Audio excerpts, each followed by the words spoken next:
It played out like a scene from a Hollywood film, but this time, Meghan Markle wasn't cast in the lead role. Prince Harry's surprise return to the UK sent shockwaves across the royal and media landscapes, not because it promised a warm family reunion, but because it exposed his true agenda, reclaiming his place within the House of Windsor. The visit was shrouded in secrecy, marked by a private 55-minute meeting at Clarence House. No Camilla, no aides, no distracting entourage, just Harry and King Charles face to face in a stripped down moment of father and son.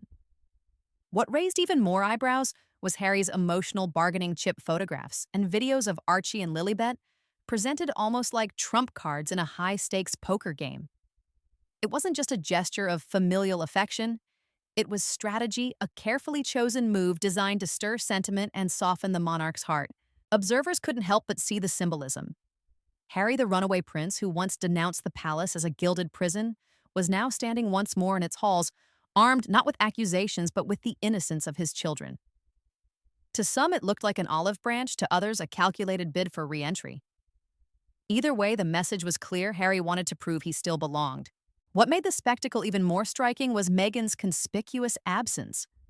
While Harry was photographed smiling, shaking hands, and reclaiming his aura of the people's prince, Meghan remained in California, buried in lifestyle projects that the press has already branded half-baked. This wasn't just a scheduling conflict, it was a narrative rupture. For years, Meghan cultivated the storyline that they were a team, a duo inseparable both in life and in brand.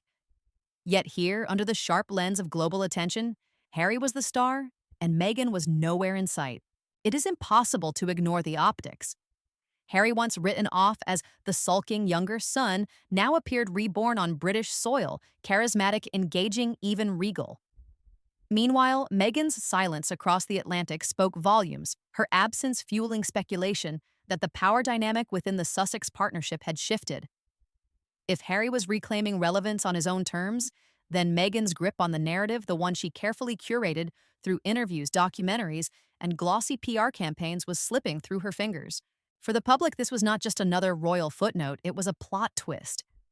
The man once dismissed as dependent on Meghan's guidance was suddenly commanding the stage solo with his wife relegated to the sidelines. The carefully polished image of Sussex unity cracked under the spotlight, revealing a fissure that could no longer be ignored. Harry's return to the UK wasn't a sentimental trip down memory lane. It was an audition, a chance to prove he still had the gravitas of royalty without the script Meghan had written for him.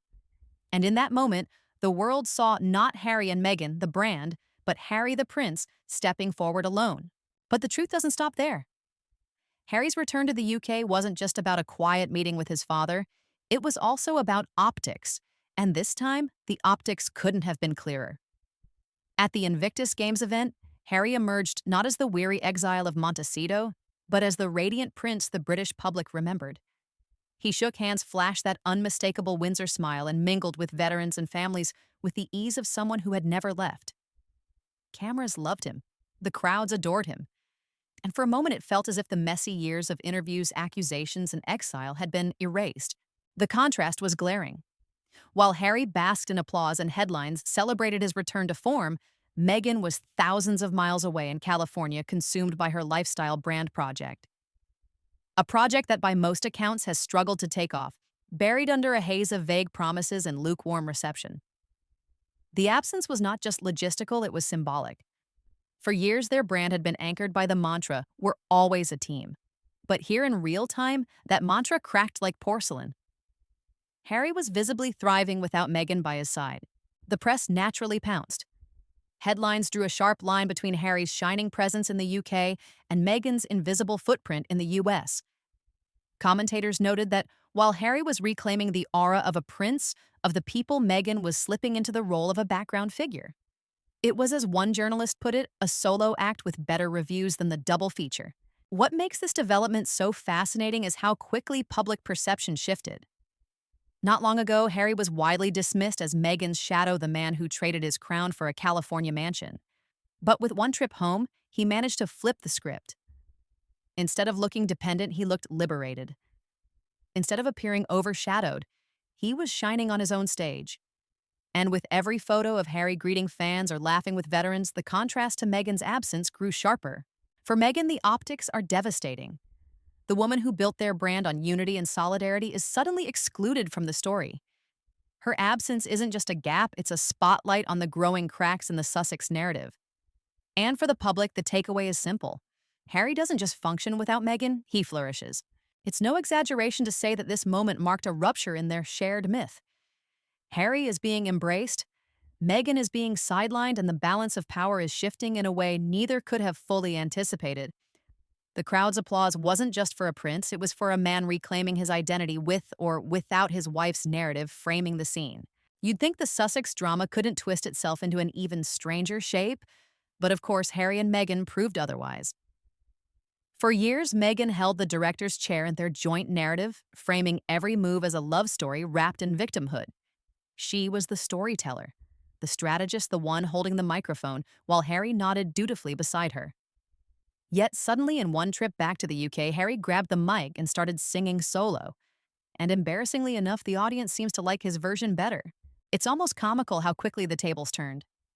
Meghan's carefully curated brand has always thrived on control of the narrative, control of the spotlight, control of how Harry was perceived.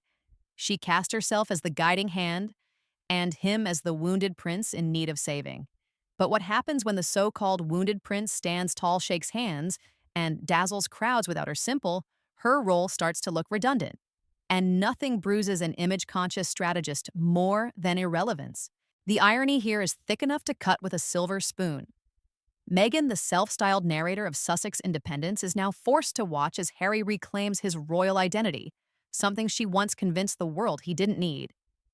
It's like watching a magician's trick backfire. The assistant steps out of the box, takes a bow, and suddenly no one's clapping for the magician anymore. Public perception has picked up on this power shift with lightning speed. Commentators note that Harry looked more at home among the British crowds than he has in years, while Meghan's absence only amplified the image of a fractured duo. The myth of unity, where always a team, now rings hollow, replaced by whispers that the Sussexes are slowly becoming two solo acts sharing one increasingly flimsy marquee. The sarcasm writes itself. Meghan spent years selling the idea that she and Harry were a package deal inseparable in mission and image. Yet here we are, with Harry thriving in the UK spotlight, while Meghan is sidelined in California, clinging to lifestyle ventures that barely make a ripple. The brand she worked so hard to build is being hijacked by the very man she positioned as her co-star. It's a paradox worthy of a late-night comedy sketch. Meghan loses control of the narrative, not because she was silenced, but because Harry finally started speaking for himself and people actually listened. For a couple who built their empire on orchestrated storytelling, this unscripted shift may be the most devastating twist yet. So, yes, the Sussex brand is still alive, but the power dynamic has flipped. Harry is the headline, Meghan is the footnote. And for someone who once prided herself on being the voice of the operation, nothing could sting more than realizing the crowd is applauding louder when she isn't even on stage. Another veil has just been pulled back. For Meghan Markle, the fear she worked so hard to suppress is now standing in the open, staring her down. The brand she once believed would catapult her into the echelon of Hollywood's elite has stalled, faltered, and perhaps even failed. And the timing could not be worse, because just as her ventures wobble, Harry is rediscovering his value in the very world she tried to pull him away from. The tension is almost unbearable. Meghan's lifestyle project, pitched as the next big thing in the crowded wellness and branding arena, has failed to make the cultural dent she promised.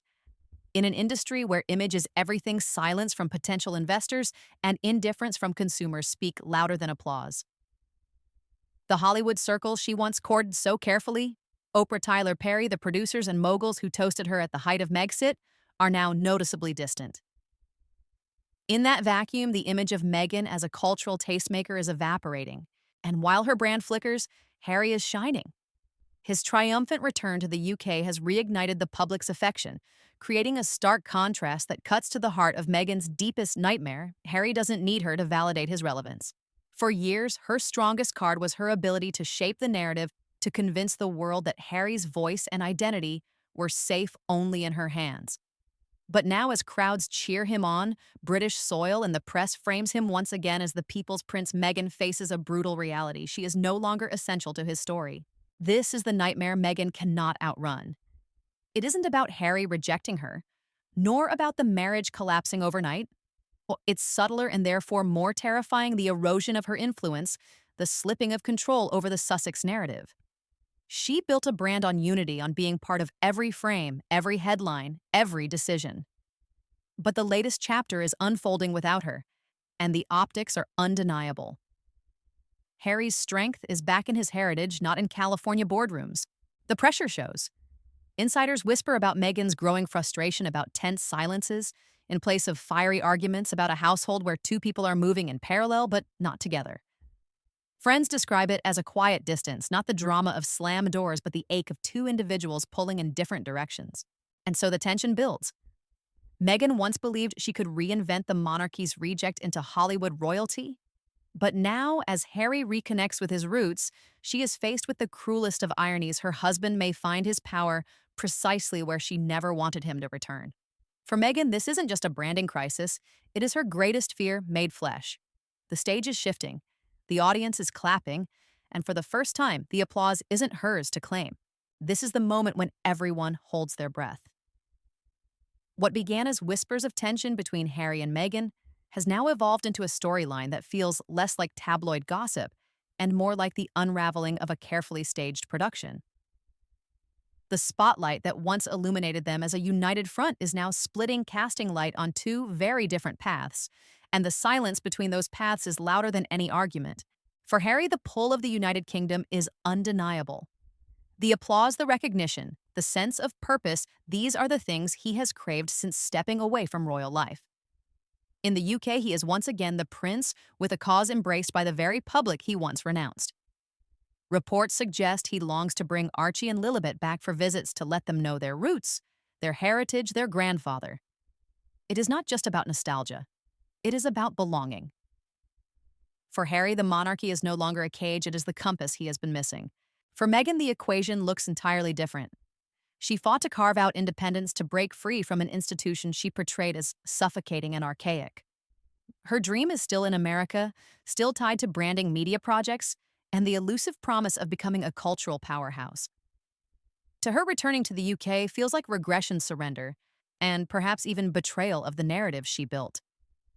She doesn't want the children defined by a monarchy she once called toxic. She wants them rooted in the American independence she fought so hard to claim. And here lies the fracture. Harry's search for identity now points him back to the institution Meghan wants nothing to do with. Friends close to the couple describe the atmosphere not as explosive arguments, but as quiet distance. A separation marked by different goals, different ambitions, different stages. They still smile for the cameras when necessary, but insiders insist the gap is widening, one unspoken moment at a time. The danger isn't in one dramatic break, it's in the slow erosion. Separate projects, separate appearances, separate priorities. It is the quiet drift that eventually becomes irreversible. For a couple who built their brand on the slogan of unity, this image is fatal. Because if Harry is finding his value independently and Meghan is clinging to a brand that no longer resonates, what is left to hold them together beyond the memories of their shared rebellion? The irony is brutal. They once declared that freedom from the monarchy would secure their future together. Now freedom itself may be the very thing tearing them apart. For Meghan, the nightmare is here. A future where Harry returns to his royal roots while she remains isolated in a Hollywood that no longer listens. For Harry, the choice grows sharper by the day: cling to a crumbling brand in California, or step back into the fold of the crown that shaped him. And so the curtain falls not with closure, but with a question that chills the audience. Will Harry's path back to royalty leave Meghan stranded in the very brand of freedom she fought to build?